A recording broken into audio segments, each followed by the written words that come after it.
Some people said that they'll have, you'll be doing it, you'll have them sitting next to you and they'll do it as well. You can give them verbal instructions. And all of this is good.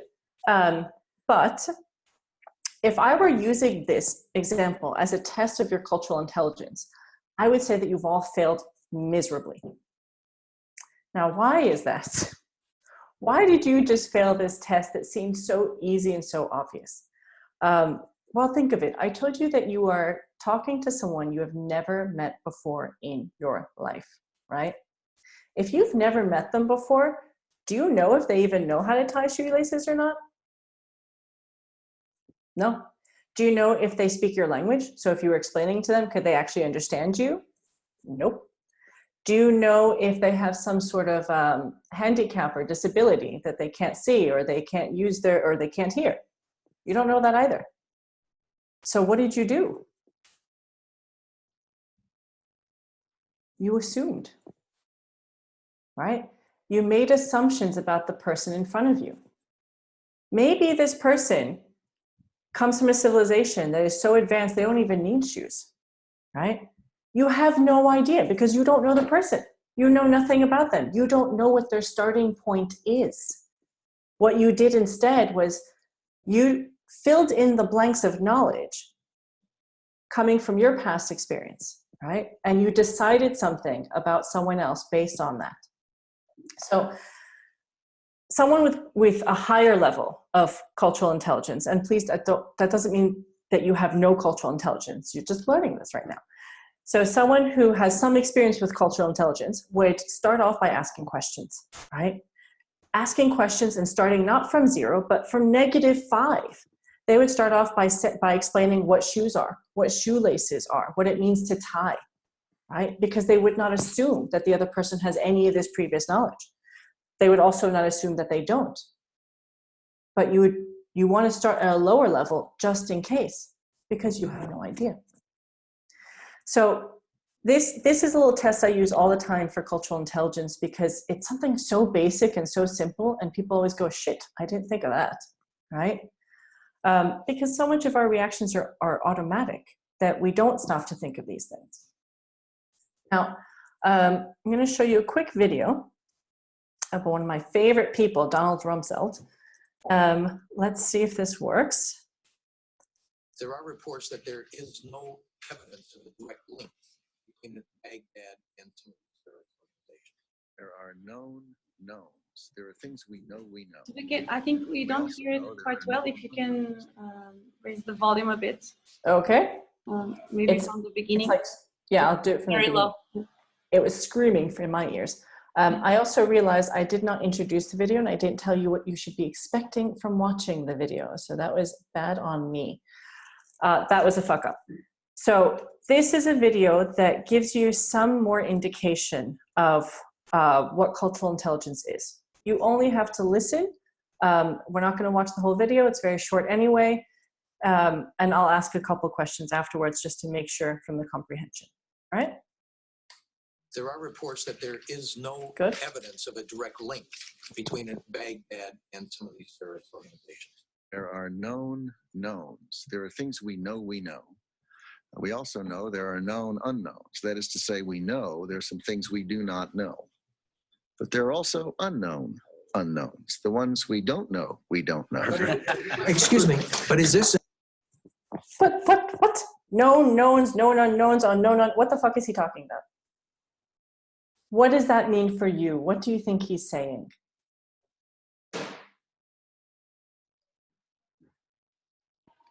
That there are things we know, there are things we know we don't know, and there are things we don't know we don't know. Don't know. Yes, there are things we don't know that we don't know, right? What's another way of saying that?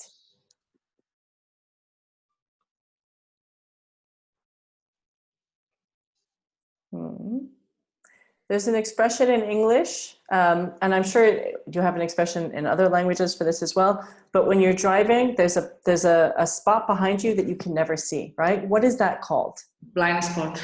It's your blind spot, exactly, right?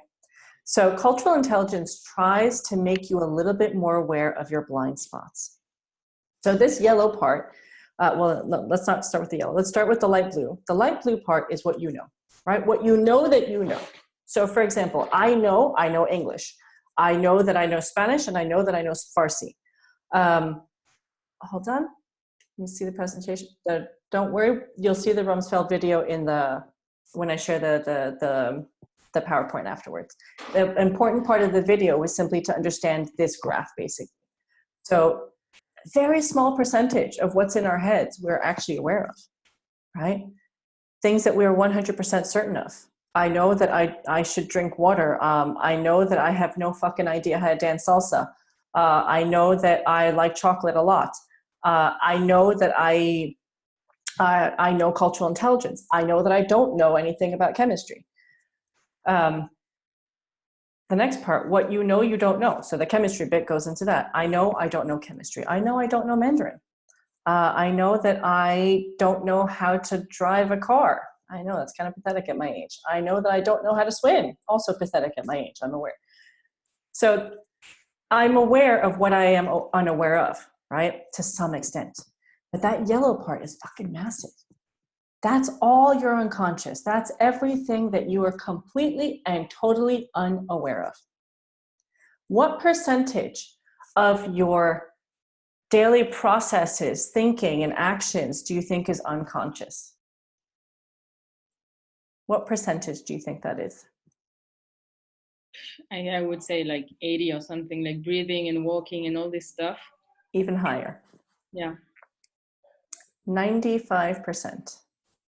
95% of our processes are unconscious. And it's not just the breathing and the things that keep us alive. It's also everything that goes on here. We are so unaware of all that mess inside of our heads. We are unaware of the connections that we make. And this is what cultural intelligence gets at. It tries to dig into that part, into that yellow part, amplify that a little bit. Now, when you start digging into your head like that, do you think it's going to be a very fun, pleasant experience? Not necessarily, no. It could be a little painful. So I'm warning you now that you might discover some things about yourself that you did not want to discover. I definitely discover things about myself constantly when I do this process. Some of it is great, and some of it really not okay. Some of it I go, I cannot believe I had that thought or I had that value.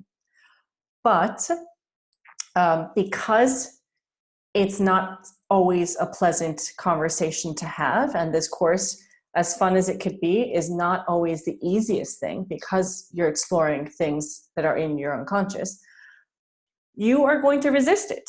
There are some parts of what I say that you're going to say, nope, not true, not correct, go fuck yourself, I don't believe this, da da da. All right? And people have said that to me many times. So I have a set of guidelines that I like to use to make sure that we all get something out of this, even more from that tension that comes up. So first part is being coachable.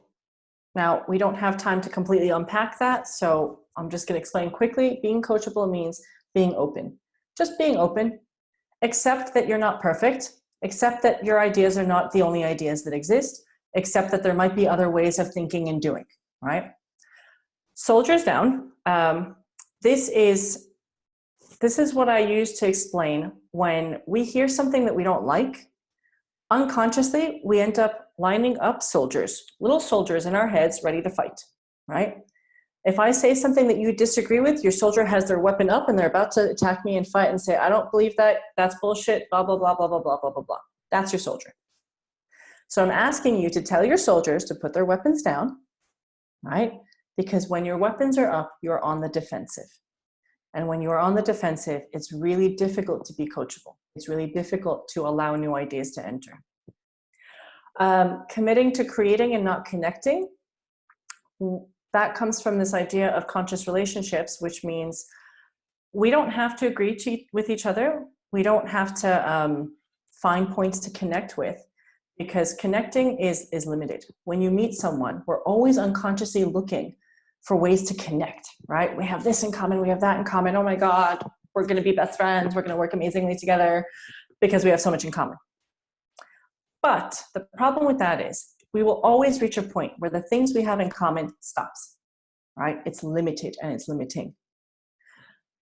But the opposite, when you disagree, there's a world of knowledge that you can get from it, right? So don't look to connect to people. Look to create something new. So if you really disagree with something that I'm saying, that's perfect. Because that means that your understanding and my understanding can come together and create something new, all right? And the last part, and my favorite, accept your shit. So anytime you want to give me pushback, anytime that there is something coming up and you want to disagree and you want to argue and you want to say that something is incorrect or you don't believe that or it's not right, stop and think. Stop and think and accept that that reaction is coming because something that I said or someone else said pushed a button inside of you and made you react, right? And that was completely unintentional from my side or anyone else's side. So it is your shit. It's something that came from you. If you are resisting something, it's because there's something inside of you that doesn't want to accept that, right?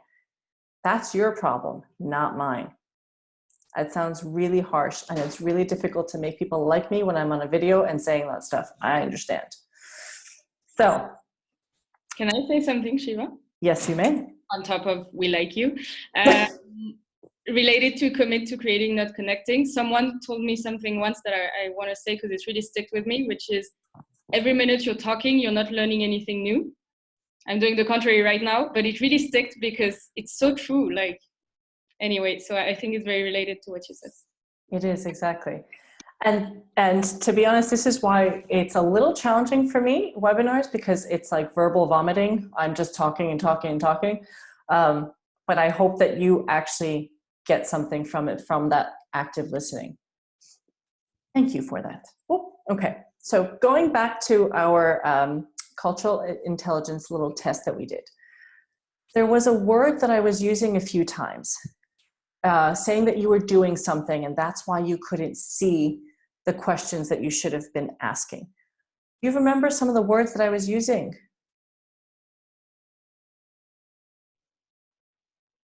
Assumptions, no? Exactly, exactly. The word assumption, right? Assumptions are evil, in my opinion. They are useful and they are necessary. We have assumptions because they're a shortcut for our brains. I understand that. But God, they could seriously fuck up relationships. So what is, and it's also a word that we use all the time, but most of us don't know how to define it. So I'm going to throw it out to you and see, how would you define an assumption? What is for you the definition of an assumption? You can say it or you can type it. I'm looking at both. Closing a gap. Good. Closing a gap. And exactly. So explain that a little bit more. I have to create a story in my head and I only have few data. So to complete this story, yeah. Absolutely. Yeah. You complete the story in your head with limited data, right? So you have to fill it in. Perfect. So anyone else want to add to that definition?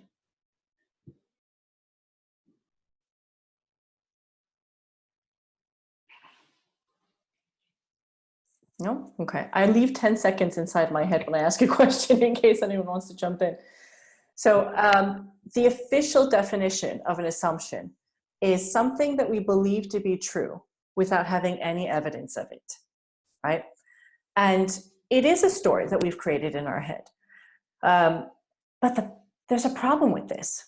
So we believe it to be true. We are 100% certain that this thing is true. So there's something that we don't do. If you believe something is definitely and 100% true, what do you not do?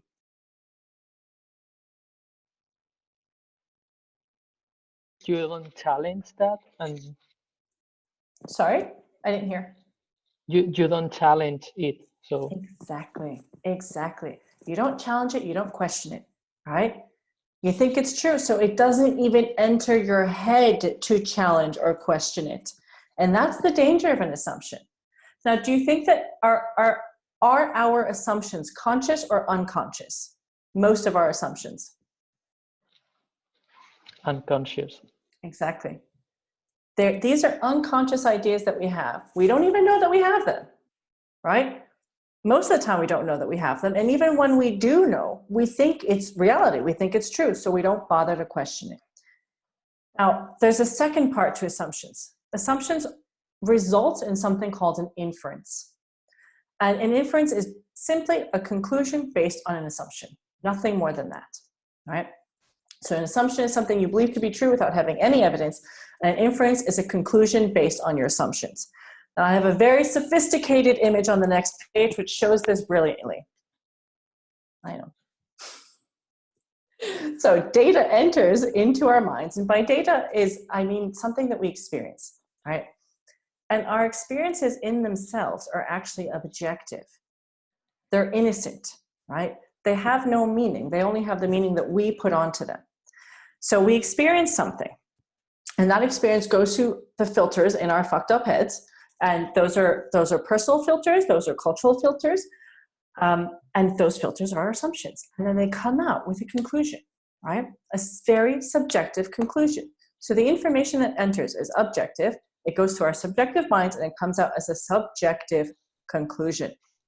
So what I'm going to do now, this is a pause here. I always forget what's on the next slide. Always. So I think I'm going to set up an activity right now, but I might be wrong. So just play with me. Be ready to participate. I do need you to say immediately what comes into your head when I show you the next slide, okay? Shake your head if you get what I'm saying here. Yeah? So the second I show the next slide, I want you to say what you think is happening. You can type it, you can say it. Let's go. Ah, damn it. No, not this slide. This is not the slide. Told you, I always forget what's on the next slide. So hold the instructions for a little bit later.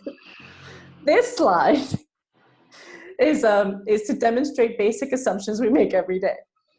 So I want you to imagine that you grew up in North America, so either Canada or the United States, or in a country like Germany. And I'm very specific about the countries I'm naming here. So you grew up in North America or in Germany. You're walking down the street, down the sidewalk, right? You get to the crosswalk. You stop because the crosswalk is red for you. The cars are going. The cars stop. It turns green for you. What do? Cross. What? You cross, right? Exactly. Now again, keep in mind, you were raised in North America or in a country like Germany. Do you stop and carefully look both sides of the road before you cross the street? I think Germans do. I think in Germany, yes. That's what I was going to say. That's an assumption. I don't know if there's any German in this call. I don't know. If there are any Germans, let me know. Most people who grow up in countries in Northern Europe and in North America, and if it's green for them to cross, they just cross. They don't stop to look either way. Why is that? They assume the order is aligned. Exactly. They assume the cars are going to stop. Is there any guarantee that the cars are going to stop? Absolutely not. Just because it's red, can you guarantee that the car is going to actually stop? No. So we put our lives in danger every fucking day for a very basic assumption that we have. And I have done this so many times living in Spain. So even in New York City, the traffic is crazy. We don't drive very well, but there is a deep, deep assumption that you follow the rules, right? So when I get to Spain and it turns green for me, I cross. And the amount of times a motorcycle or a scooter, I just went, psh, and I realized, fuck, I almost died because I assumed something, right? So this is an innocent example of the basic day-to-day assumptions that we have, right? so deeply ingrained, we don't question it. And even after almost being killed 5-6 times, I still don't freaking question it. I do it, right? It's a habit to change. Now we have the activity where you say what comes to mind in the next picture, okay? So do this without judgment. You are not judging anything. You are simply saying what you think is happening, okay? What are you seeing? Drunk. Good, what else? He fell down. He fell down, good, what else? Sleeping. Sleeping, good, what else? Mexico. Good, what else? Well, my first thing is drug addict, right? Now, why? So why did someone say he fell down and someone else said he was drunk and someone else said Mexico and I said drugged up? We all saw the same thing, but we see something different, right? Our eyes are seeing exactly the same thing, but our minds are seeing something different. Why? Cultural bias. Part of it is cultural bias, but what if I tell you that each one of us is our own individual, unique culture? So even... Personal experiences. Exactly, yeah. It's our biases and our personal experiences, yeah. So I growing up in New York City in the 90s, if I saw anyone lying on the street, it was usually because of heroin, right? So I see that and my mind creates a shortcut to a conclusion, to the inference that this person is obviously a heroin addict lying on the street, right? Now, am I right? We don't know. Exactly. It is the person who said that he's drunk, are they right? We don't know. We are all right and wrong at the same time, right? There's a duality because there's an unknown. Everything is correct at this moment because we don't know. Now, here are two possible versions of what we just saw. So person one can, their conclusion could be that this person is homeless. Why? Because their deeper assumption is only a homeless person would be laying on the street like that. Another person's conclusion could be this person obviously needs help, right? Why? Because only someone who needs help would be laying in the street. These are just two of many, many, many possibilities. Neither's right, neither's wrong. But the point is, we all see something and we all have a very different assumption and expectation behind it. Now, you can imagine how with this very simple activity, right? We saw the same thing and we thought something else.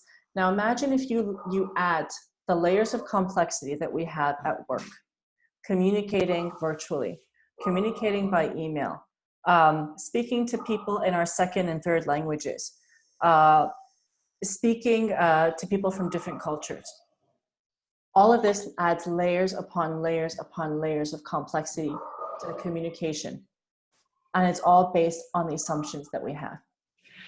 When you come from a similar environment, some of your assumptions will be the same, which is what makes communicating easier. But all of your assumptions are never going to be the same, for sure. Even twins will have completely different ways of seeing and experiencing things. But for sure, when you come from different cultures, different backgrounds, different religions, different education systems, then yes, the basis of your assumptions are going to be vastly different. Not right or wrong or good or bad, absolutely not, just different. I am aware of our time and I have like 30 more slides to go.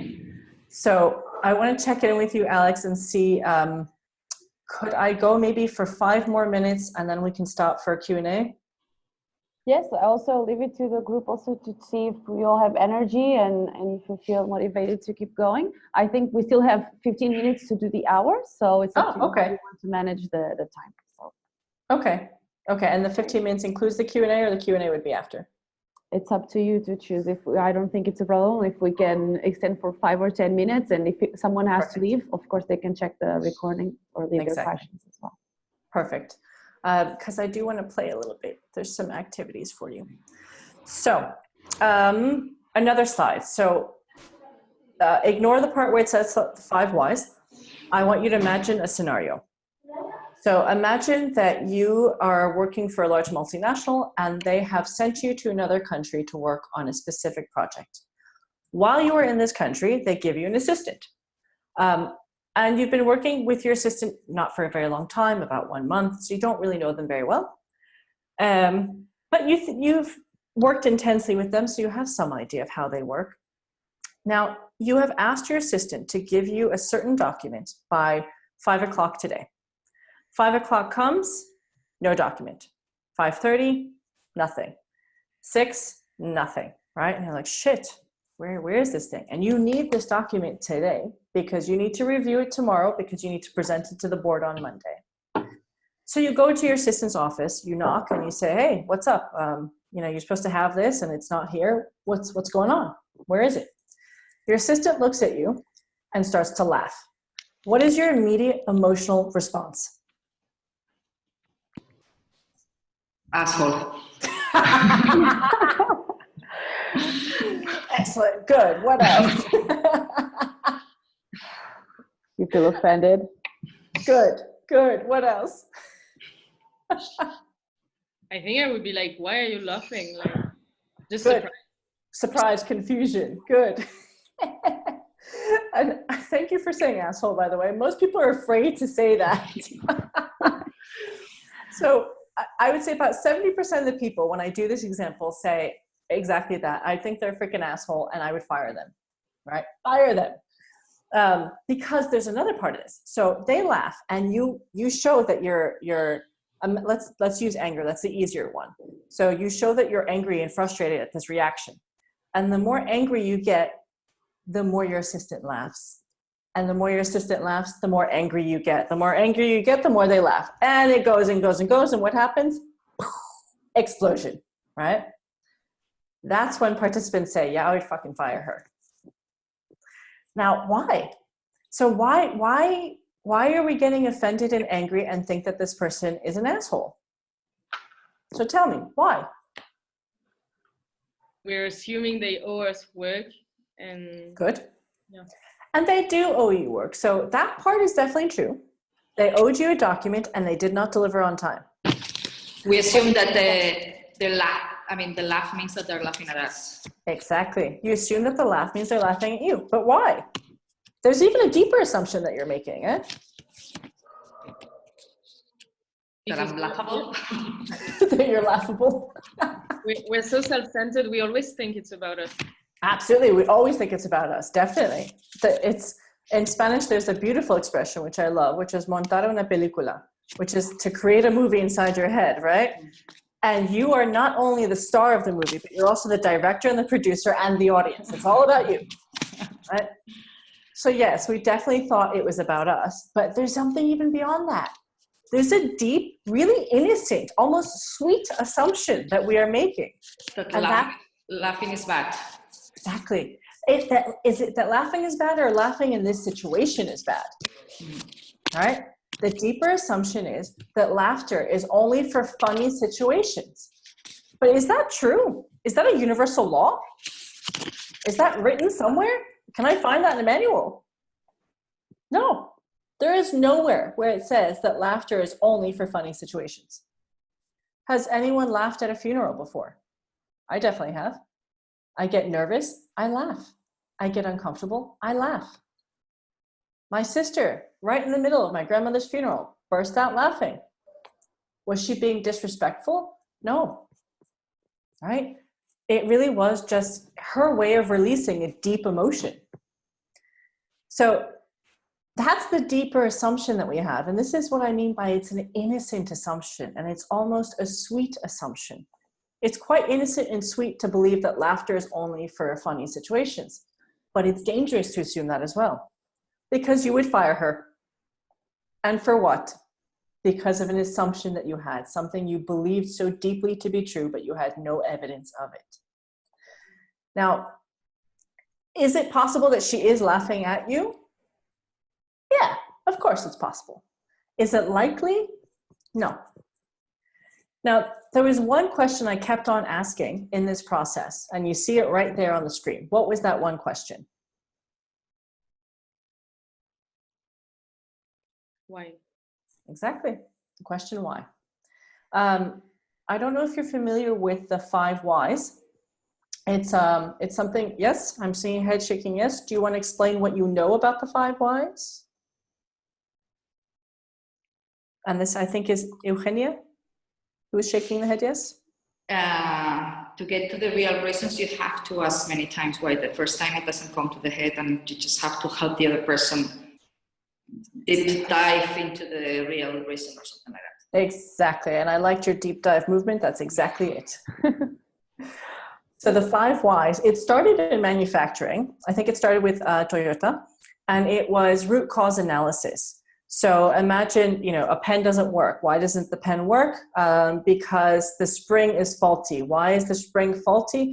Well, because there was a mistake in the machine that produced it. Why was there a mistake?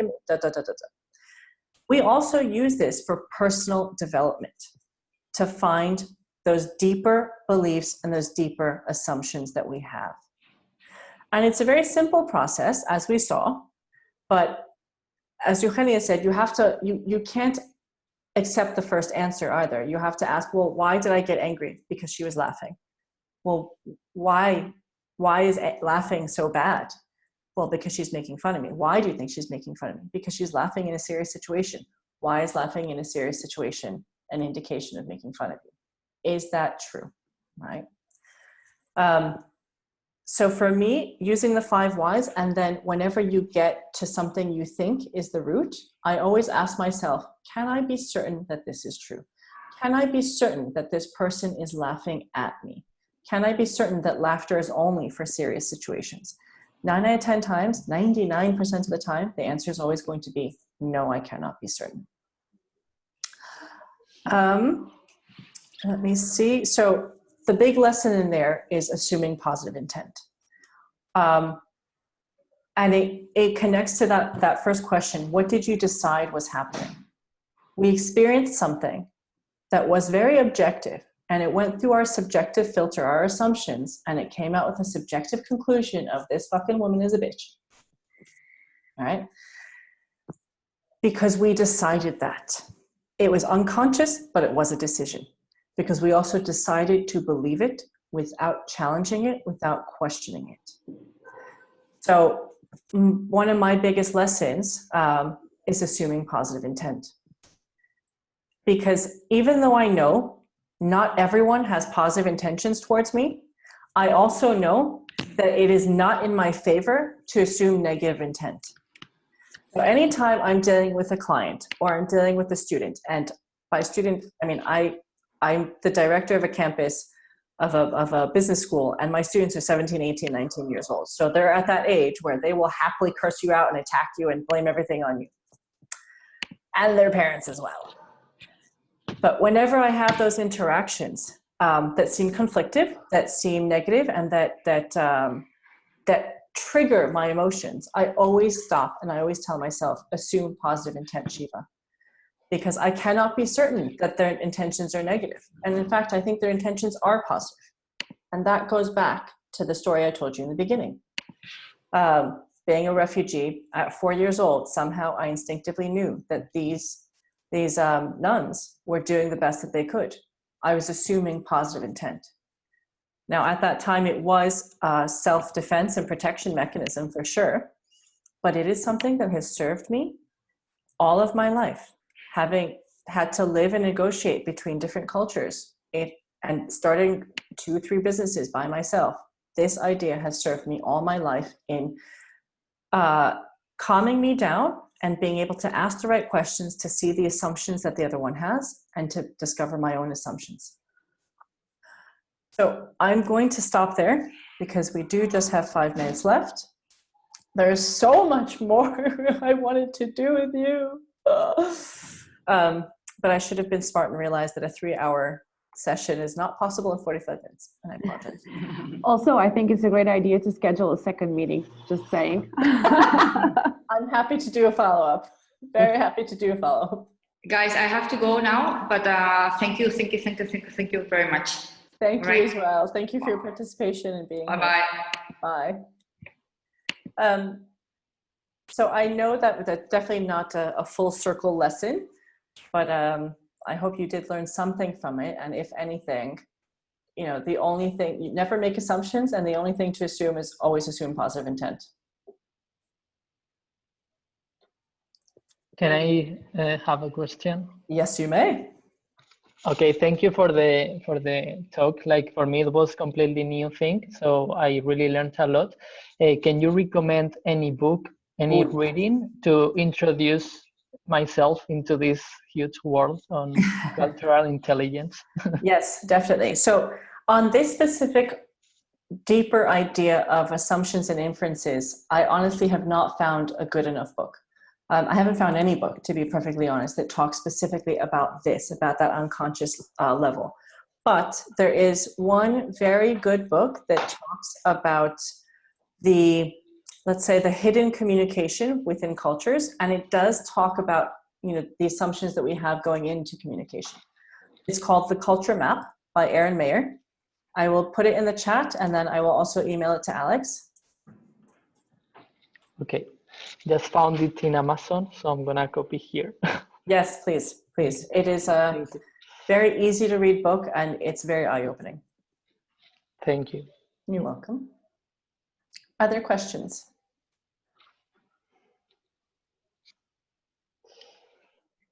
I can share just an example. It's again, I'm talking, so I'm not learning. But since we're talking about this, there's someone I know that often uses an example to all of this, but it's called the stare. Okay. So basically, is every time we're doing something in our daily lives, we often lead to this position where we're climbing a stair based on the first thing we're seeing without even considering the facts. So for example, let's say a very basic example, if you're driving a car and there's someone that is driving super slow ahead of you, and you're just super busy, you want to get to the place, and this person is at midday driving in a very slow in the second lane, and you don't understand why, and you start cursing and saying, what is the problem with this person? They shouldn't drive, blah, blah.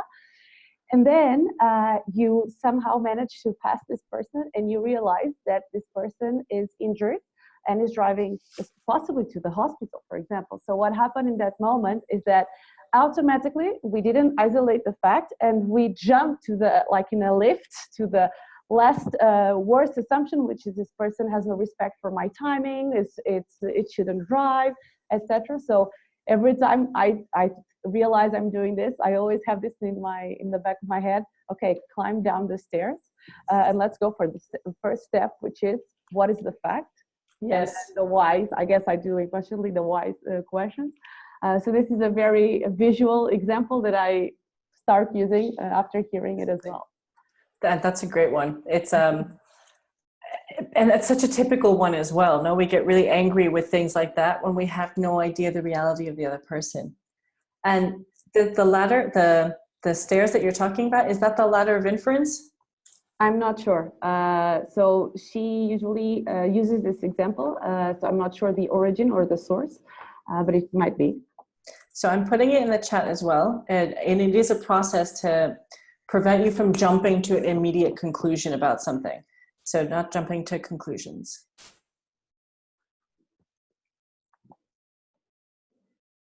All right, any other questions or comments?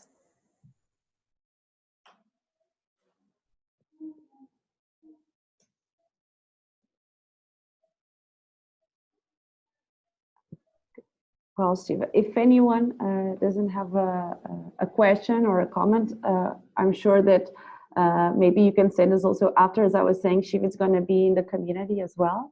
So you can share, and I'll just save this information you send as well to share when I share the recording.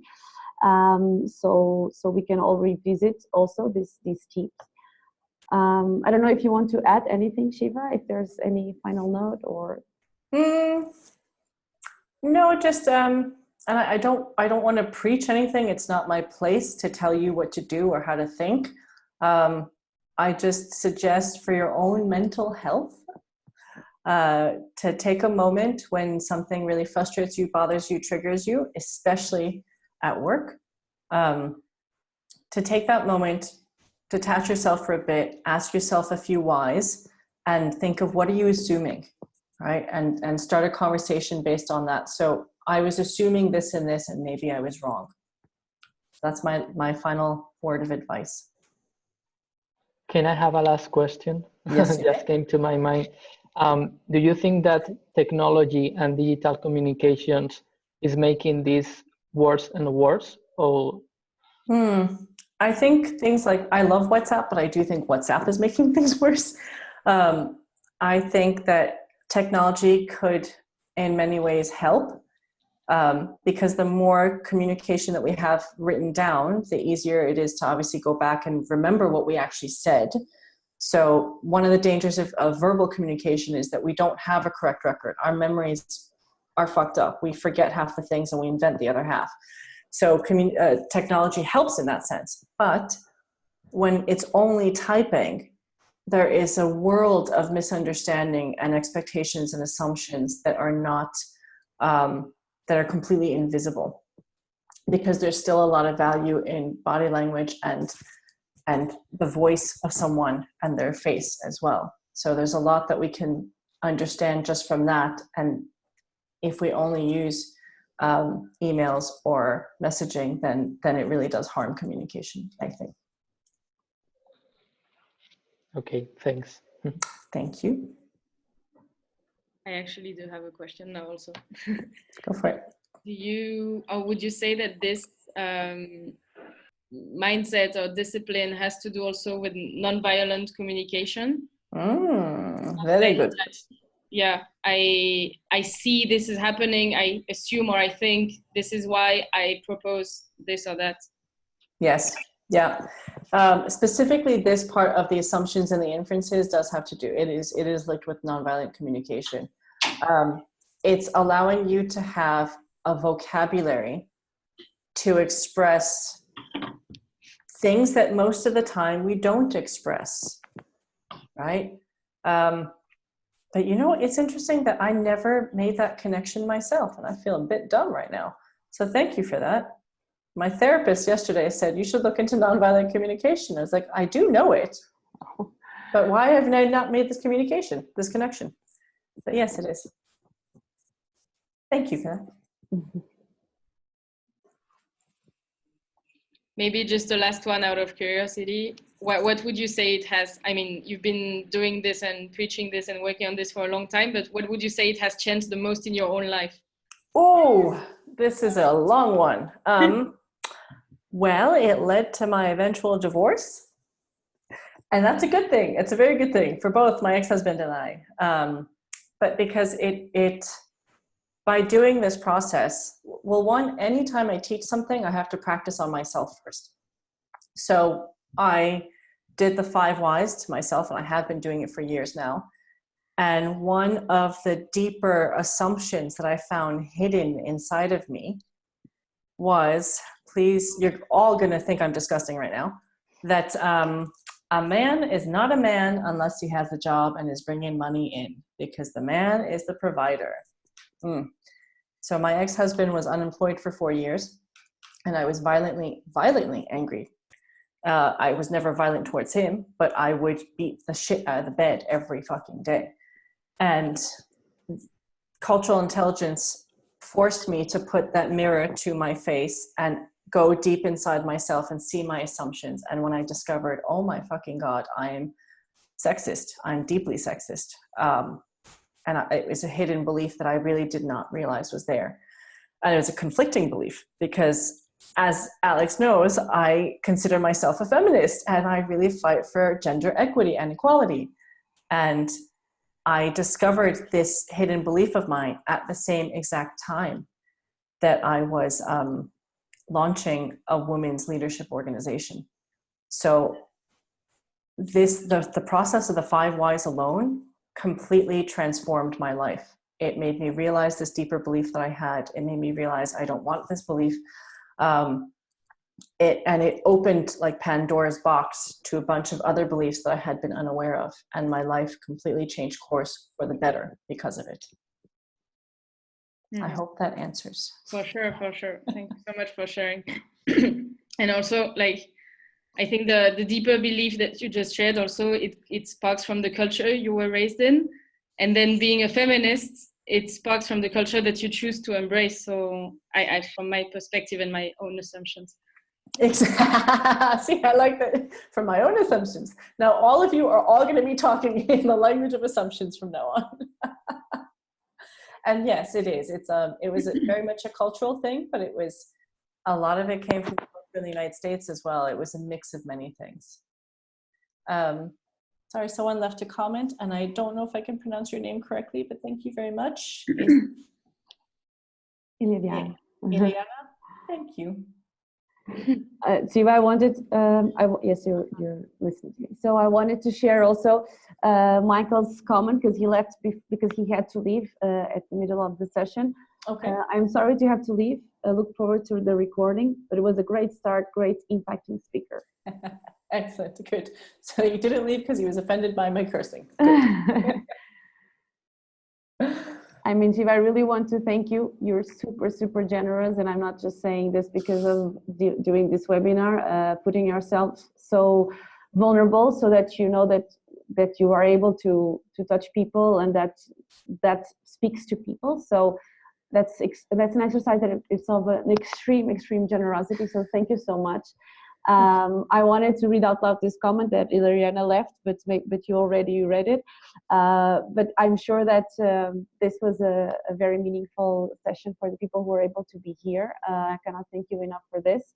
We're open to doing other sessions in the future if you want to. Maybe we can go deeper in some of the topics. I think that I'm sure that right now we are able to, tomorrow in our offices, next week, speaking to our clients or in any other interactions, we are able to do the bridge between what was said here and what we daily do. And that's what we want to leave the little thing here behind. We are going to share the recording, as I was saying. I'll share it with you as well from this presentation part.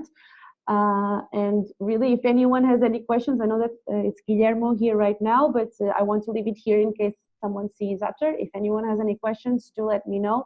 And I'm sure that Shiva wants also to share her contacts as well. So feel free to share your feedback and to get in contact. I want to hear your feedback about this. Thank you. Thank you so much, Shiva. Thank you, everyone. Thank you, Shiva. Thank you. Thank you, everyone.